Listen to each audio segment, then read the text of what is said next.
अब यहां केवट जी का चरित्र बड़ा एक अद्भुत चरित्र है श्री रामचरितमानस का। आप केवट जी की कथा को ध्यान से सुने हो कल, अथवा आप पढ़ेंगे जब कभी, अथवा कभी चिंतन करेंगे, तो आपको एक बड़ी अद्भुत बात दिखाई पड़ेगी। क्या? केवट जी की भाषा समय समय पर बदलती गई है। जब राम जी मिले हैं केवट भैया को, तो केवट भैया क्या बोले? प्रभु, अरे पत भरी सहरी मेरे सकल सूत वारे वारे, हम केवट के जाति कछु वेद ना पढ़ाई। केवट जी कहते, प्रभु हमारे घर में भोजन नहीं है, सारे पात्र खाली हैं, हमारे बच्चे सुबह कुछ खाए नहीं है प्रभु। आज हम नाव चलाएंगे और नाव चलाने से जो कमाई होगी, उसी कमाई से घर में भोजन जाएगा। नाव चली जाएगी तो हमारे बच्चे भूखों मर जाएंगे प्रभु। केवट जी जब भगवान से मिले, तो उस समय केवट जी को यह मन में था कि नाव से पार उतारूंगा तो राम जी मुझे कुछ देंगे, मैं राम जी से लूंगा और उसी से रात को भोजन जाएगा घर में, था ना। 1 घंटा भगवान का दर्शन मिला, भगवान की शरणागति मिली, और 1 घंटा के भीतर उनका मन थोड़ा बदला। अब क्या कहते हैं? पद कमल धोई चढ़ाई नाम, ननाथ उतराई जहाँ मोहि राम राउर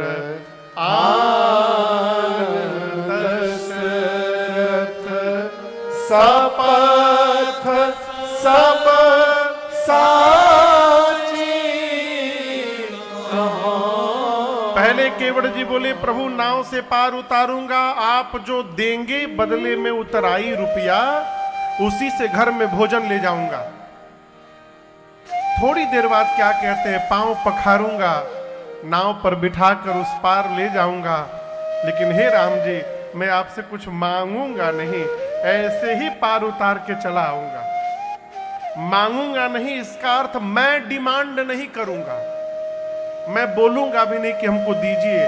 हाँ, यदि आप अपनी ओर से दीजिएगा तो ले लूंगा, मैं नहीं बोलूंगा कि मैं आप मुझे चाहिए, आप नहीं दीजिएगा कोई बात नहीं, ऐसे ही पार उतार करके चला आऊंगा। बात बदली न थोड़ी। अब दर्शन करिए, भगवान का पांव पखारे, जलपान किए, और जैसे वो अमृत शरीर में गया, हृदय मति मन चित्त बुद्धि सब परिवर्तित हो गया। कैसे? पार उतारने के बाद सीता मैया ने अपने हाथ से अंगूठी निकाली और राम जी से कहा, प्रभु केवट जी को ये अंगूठी उतराई दे दीजिए। केवट जी कहा बोले, अब कछु नाथ न चाहिए मोरे, दीन दयाल अनुग्रह तो। आप दर्शन करिए, जिस केवट के घर में दाना भी नहीं है भोजन का, उस केवट को भगवान दे रहे हैं, और क्या कह रहे हैं? अब कछु नाथ न चाहिए मोरे, दीन दयाल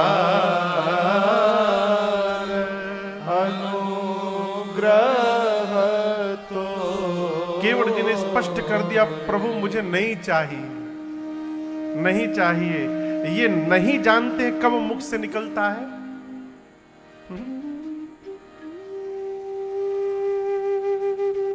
एक बात बोलूं, बुरा नहीं मानेंगे ना? मंदिर के बाहर जो लोग मांगते हैं ना, सीढ़ी पर बैठ करके, उनकी एक सीमा है, 10 रुपया, 100 रुपया, 50 रुपया। परंतु मंदिर के भीतर जो जाकर मांग रहा है, उसकी कोई सीमा नहीं है। वो कितना मांगेगा कोई अता पता नहीं। बाहर जो बैठा है उसके पास नहीं है, फिर मांग रहा है। भीतर जो जा रहा है उसके पास तो रखने का जगह नहीं है, फिर भी मांग रहा है। आप सोचिए कितना अंतर है।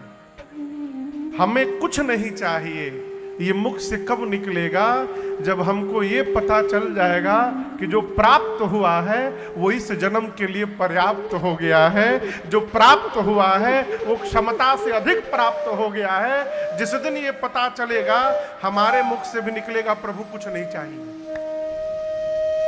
और जब तक ये मुख से निकलेगा नहीं कि प्रभु कुछ नहीं चाहिए, कितनों बड़ा टीका लगा लिया जाए, हमारा प्रेम प्रारंभ नहीं हुआ है। प्रेम का प्रारंभ ही यहीं से होता है, जिस दिन से भगवान से याचना समाप्त हो जाए, जिस दिन से भगवान से मांगना बंद हो जाए, समझिए प्रेम प्रारंभ हो गया है। जो प्रेम करता है वो मांगता नहीं है, जो प्रेम करता है वो लुटाता है। जो भगवान को प्रेम करता है वो भगवान पर अपना तन मन धन सब न्यौछावर करता है, उल्टा भगवान से मांगता नहीं है। भगवान को प्रेम करिए। दया केवट को जब भगवान ने भक्ति प्रदान कर दी तो हमको आपको तो अवश्य मिलेगी, केवल धैर्य रखना है। एक बड़े अद्भुत साधक हुए, प्रातः स्मरणीय पूज्य श्री बिंदु गोस्वामी जी महाराज। उनका एक पद है, यदि नाथ का नाम दया निधि है, तो दया भी करेंगे कभी ना कभी। यदि नाथ का नाम दया निधि है, तो दया भी करेंगे कभी ना कभी। दुख हारी हरि दुखिया जन की, दुख हारी हरि दुखिया जन की, दुख क्लेश हरेंगे कभी ना कभी।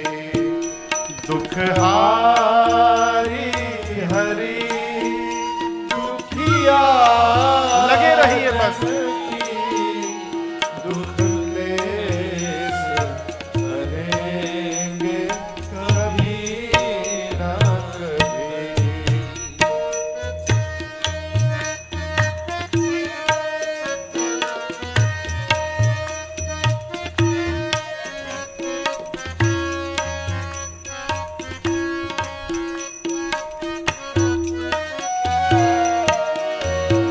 जहां गीध निषाद का आदर है, जहां व्याध अजामिल का घर है, जहाँ गीध निषाद का आदर है, जहाँ व्याधि अजामिल का घर है।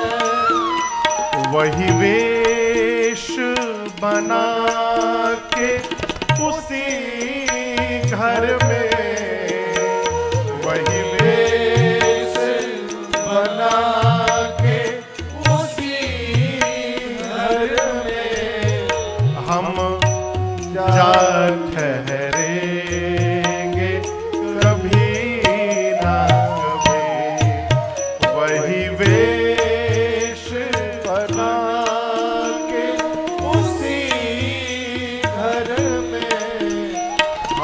जाए